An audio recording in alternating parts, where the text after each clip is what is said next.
సంబంధమైన లోకం మీద మనసు పెట్టొద్దు. నువ్వు చేయాల్సిన పని ఏంటంటే భక్తి చేస్తే రక్షణ, మారు మనసు పొందితే చూడండి ఏమన్నాడంటే మీ జీవము చెప్పండి క్రీస్తుతో కూడా దేవుని యందు దాచబడి ఉన్నది. క్రీస్తుతో కూడా దేవుని యందు మీ జీవం, నీ ప్రాణం దేవుడితో దాచబడి ఉంటుంది. ఏం చేస్తేని? మారు మనసు పొందితేని, రక్షణ పొందితేని, పైన వాటిని వెతికితేని. అంతేనా? దేవుని స్తోత్రం. సీరియస్గా ఉన్నారేంటంటే అర్థమవుతుందా? అర్థం కావట్లేదా? మళ్ళీ రిపీట్ చేయనా? వద్దా? యేసు రక్తం చేయ. హల్లెలూయా. భక్తి చేయడం ద్వారా, నువ్వు రక్షణ పొందడం ద్వారా నీ జీవం క్రీస్తుతో కూడా దేవుని యందు దాచబడి ఉంటది. హల్లెలూయా. ఇంకెందుకు భయం? ఇంకెందుకు ఏడుపు? అన్నా ఎందుకు ఏడుపు? ఎందుకు? నువ్వు రక్షణ పొంది మారు మనసు పొంది భక్తి చేసేవనుకో నీ జీవం ఎక్కడ చెప్పండి? తాగుతూ చెప్పండి. నేను స్తోత్రం చెప్పండి. అయిపోబోయ్ అంత కష్టపడిపోయారు ఎండలోని. హల్లెలూయా. దాచబడి ఉంటుంది నీ జీవం క్రీస్తుతో దేవుని యందు దాచబడి ఉంటది. అందుకని మనం ఏడవలసిన పని లేదు. హల్లెలూయా. అర్థమైందా? అర్థమైన దేవుని స్తోత్రం చెప్పండి. హల్లెలూయా. ఇక నీవు నీ భర్త చనిపోయినా, నీ భార్య చనిపోయినా ప్రభు నమ్ముకున్నావు అనుకో, ఏడవలసిన పనేమి లేదు. నా భార్య జీవం ఎక్కడుంది? క్రీస్తుతో కూడా దేవుని యందు దాచబడి ఉంది. ఇంకెందుకు ఇబ్బంది? ఇప్పుడు వినండి, పిల్లలు స్కూల్కి వెళ్ళారు, వాళ్ళకి నువ్వు చక్కగా వచ్చే టైంకి మటను ప్రాన్స్ చేసి మిక్స్డ్ బిర్యానీ చేసావు. నేను స్తోత్రం. చేసావా? చేయలేదు. మీరు దాచి పెడతావా లేదా? మీరు తినేస్తావా? వండికి రైసాలో దాచి పెడతావా? ఎందుకని? పిల్లలు వస్తారో చక్కగా భోజనం చేస్తారో అని. అవునా? అదేవిధంగా నీ జీవం మన తండ్రి దాచి పెడతాడు. హల్లెలూయా. క్రీస్తు దగ్గర ఉంటుంది నీ జీవం. అందుకని నువ్వు నిరీక్షణ కలిగి విశ్వాసముతో ఈ ఆత్మయాత్రలో నిలిచి పరుగులు తీస్తూ ఉండాలి. Praise the Lord. మనం ఎప్పుడు చనిపోయినా మన జీవం క్రీస్తుతో కూడా దాచబడి ఉంటుంది. ఇది మీరు గుండెల్లో ముద్ర వేసుకోండి. హల్లెలూయా. మన ఇంట్లో కూడా జరుగుతూ ఉంటాయి తర్వాత. హల్లెలూయా. అందుకని ఈ వాక్యము నీ హృదయంలో ఎలా ఉండాలంటే బలంగా ఉండాలి. Praise the Lord. గుండె అదిరిపోకూడదు. ధైర్యం ఉండాలి. నిబ్ర ఉండాలి. ఎవరు నిన్ను నిబ్రపరిచేది, ధైర్యపరిచేది? దేవుని మాట. హల్లెలూయా. Praise the lord. అందుకని మీ జీవం క్రీస్తుతో కూడా దాచబడి ఉన్నదనే విషయాన్ని మరచిపోవద్దు. హల్లెలూయా. అది మన ప్రభు నమ్ముకోవడం అంటే అది. అందుకని అర్థమైంది మీకు? అర్థమైన అందరూ దేవుని స్తోత్రం చెప్పండి. ఓకే, ఫస్ట్ వన్, మన జీవము క్రీస్తుతో కూడా దాచబడి ఉంది. అర్థమైందండి? Praise the Lord. మళ్ళీ మీ పాస్టర్ గారికి చెప్పాలి. ఏం చెప్పారు రాజశేఖర్ గారు అంటే సరిగ్గా చెప్పలేదు అనుకో. హల్లెలూయా. ప్రయోజనం ఏముంది? వచ్చిన ప్రయోజనం. అందుకని గుర్తుపెట్టుకోండి, మీ జీవము క్రీస్తుతో కూడా దేవుని యందు దాచబడి ఉంది. హల్లెలూయా. భద్రంగా ఉంది. భయపడాల్సిన పని లేదు, ఏడవలసిన పని లేదు. ఎవరికి రా బాబు అంటే ప్రభు నమ్ముకున్న వాళ్ళకి. మొహమాటం ఏముండదండి. Praise the Lord. First one. Second one, ప్రకటన గ్రంథము 1వ అధ్యాయము 18వ వచనం. చదివించాను కదా మీ చేత, చదివేయాలి మీరు. ఇప్పటికి చదవక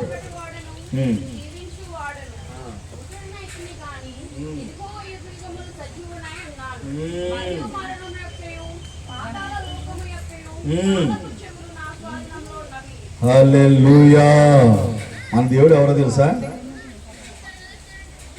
మొదటివాడు నిన్న నేడు నిరంతరం మారనే మారవు,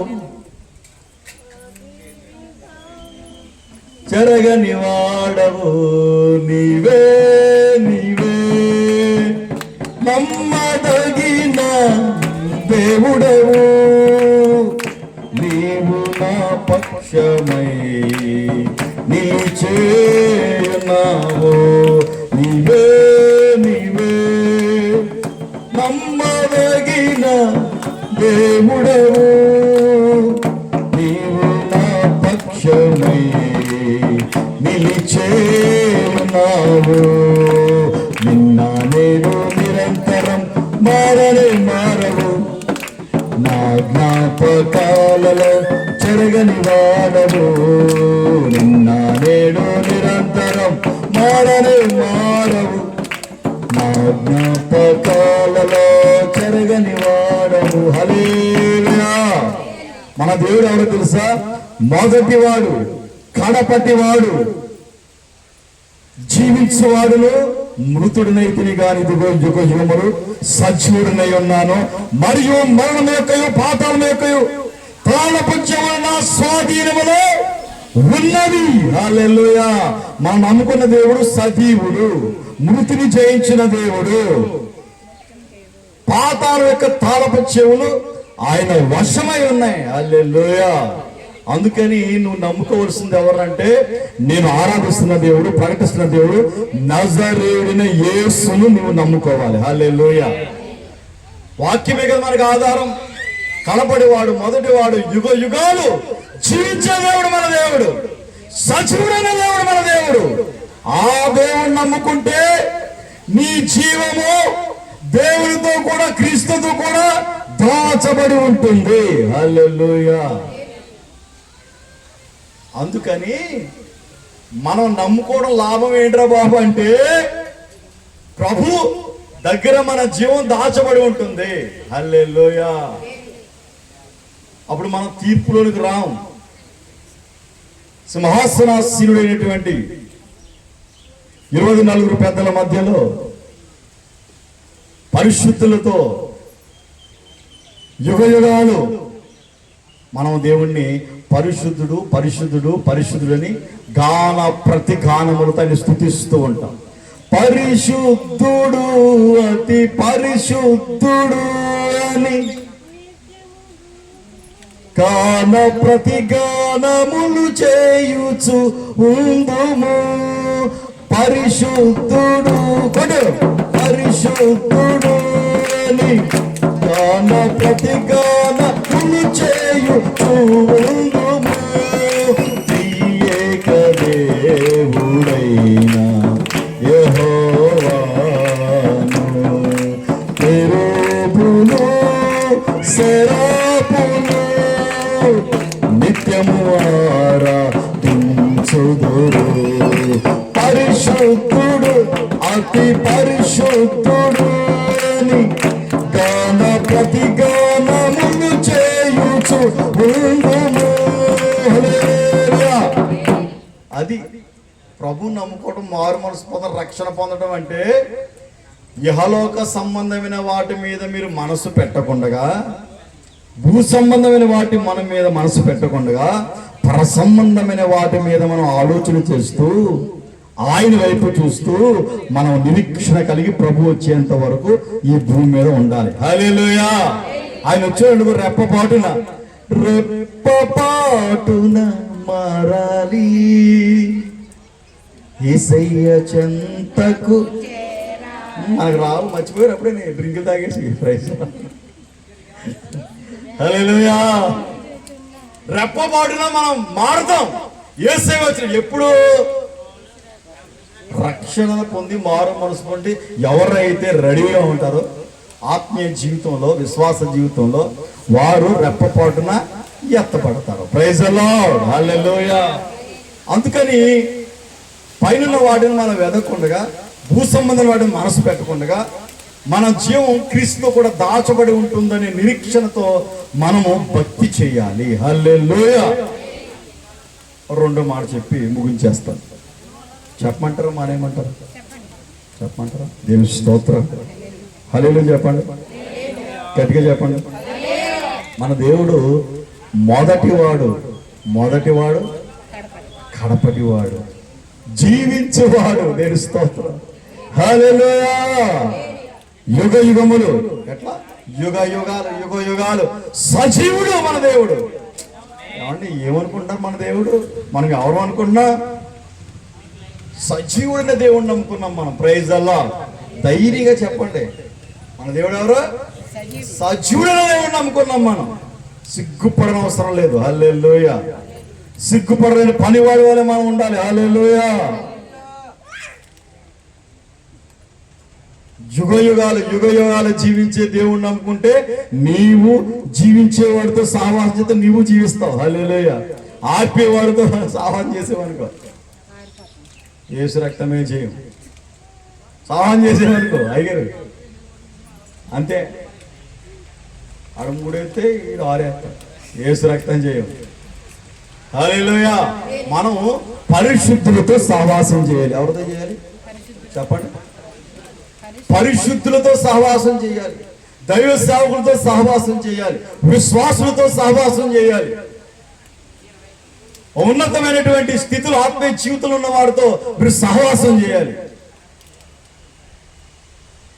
ఆ విధంగా యుగ యుగాలు జీవించేటువంటి మన దేవునితో మనము అంటుకట్టబడి ఉంటే, సహవాసం చేస్తే మనము కూడా యుగ యుగాలు జీవిస్తాం. హల్లెలూయా.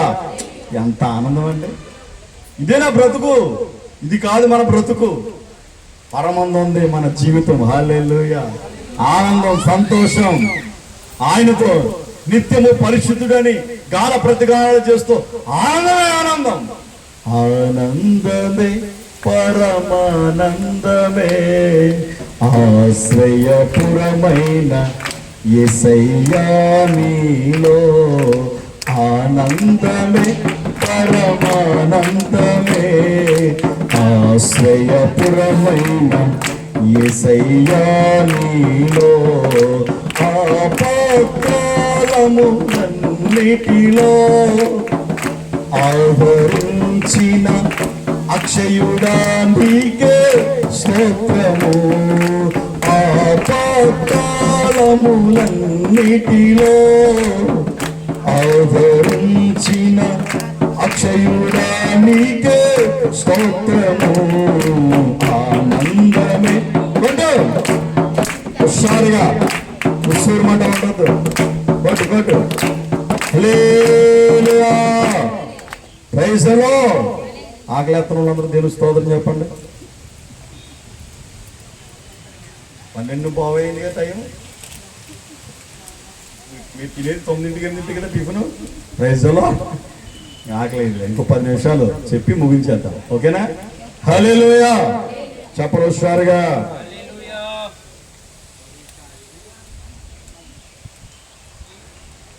అపోస్తుల కార్యాలు 17వ అధ్యాయము 30వ వచనాన్ని చదువుకుందాం. లేదా మీ బైబిల్లో మానేసేవా? మింగేసావా? ఆకలేసిందా? Praise the lord. చెప్పు. ఆ అజ్ఞాన కాలములో దేవుడు చూచి చూడనట్లు ఉండెను. ఇప్పుడైతే అంతటను అందరూ మారు మనసు పొందవలెనని మనుషులకు ఆజ్ఞాపించుచున్నాడు. హల్లెలూయా. అంతటా ఆ అజ్ఞాన కాలంలో, ఎప్పుడు? పూర్వకాలంలో, శాస్త్రులు పరిచయాలు ఉండే కాలంలో, పాత మందుల కాలంలో దేవుడు చూచి చూడనట్టున్నాడు. భార్యలో ఉన్నారు, ఏమండి? పాపం చేశారు, అక్రమం చేశారు, అన్యాయం చేశారు. భయంకరమైన పరిస్థితుల్లో మన పితరులు నడిపించబడ్డారు. అయితే ఇప్పుడు ఆజ్ఞాన కాలంలో దేవుడు చూచి చూడనట్లు ఉండేను. I should explain please. వాక్యం మీద మనసు పెట్టండి. ఆ కాలంలో దేవుడు ఏం చేశాడంట? చూచి చూడనట్లు ఉన్నాడంట. మీకు అర్థమైందా? దేవుడు కూడా మనుషులు చేసే పాపాలను బట్టి అతిక్రమాలను బట్టి విడిచిపెట్టేశాడు. అయితే మనిషి భయంకరమైన పాపం చేయడం, బలులు అర్పించడం. ఏం చేస్తున్నారు? దహన బలులు అర్పించేస్తున్నారు. పాపం చేయడం, దేవునికి కోడెలను గొర్రెలను ఎడ్లను ఏం చేస్తున్నారు? వధించి రక్తాన్ని ఒలికిస్తా ఉన్నారు. యాజకుడి దగ్గరికి పట్టుకెళ్తే యాజకుడు ఏం చేస్తాడంటే ఒక గిన్నెలో రక్తాన్ని తీసుకుని ఆ రక్తాన్ని బలిపీఠం దగ్గర తీసుకువెళ్ళి ప్రోక్షించి ఆగ్రహించి దేవుని శాంతిపరిచి నీ పాపాలు పోయిన పోరానేవాడు. ఎప్పుడు? అజ్ఞాన కాలంలో. అజ్ఞాన కాలం దేవుడు ఏం చేశాడంటే పోలే నా పిల్లలే కదని చూచి చూడనట్లు వదిలేశాడు. తర్వాత ఏం చేశాడంటే క్రమపరిచాడు. దేవుడు క్రమపరిచాడు. ఏం పరిచాడు? క్రమశిక్షణ తీసుకొచ్చాడు. ఇక పాపం చేయడానికి వీలు లేదు. పాపం చేయడానికి వీలు లేదు. ఇదిగో పితరులు చేసిన పాపం, అజ్ఞాన కాలంలో చేసిన పాపాల నిమిత్తమై కోడి రక్తం కానీ, ఎడ్ల రక్తం కానీ, గొర్రెల రక్తం కానీ, ఆ రక్తం ద్వారా పాప విమోచన ఉండదని సాక్షాత్తు దేవుడే ఈ భూమి మీద దిగి వచ్చి ఆయన పరిశుద్ధమైన రక్తాన్ని చిందించాడు. హల్లెలూయా. అందుకని ఇక బలులు అర్పించవలసిన పని ఆగిపోయింది. బలులు ఆగిపోయాయి. ఎడ్ల రక్తం, కోడి రక్తం ద్వారా బలులు ఆగిపోయాయి. ఇక మన ప్రభువైన క్రీస్తు మన కొరకై బలిగా మార్చబడ్డాడు.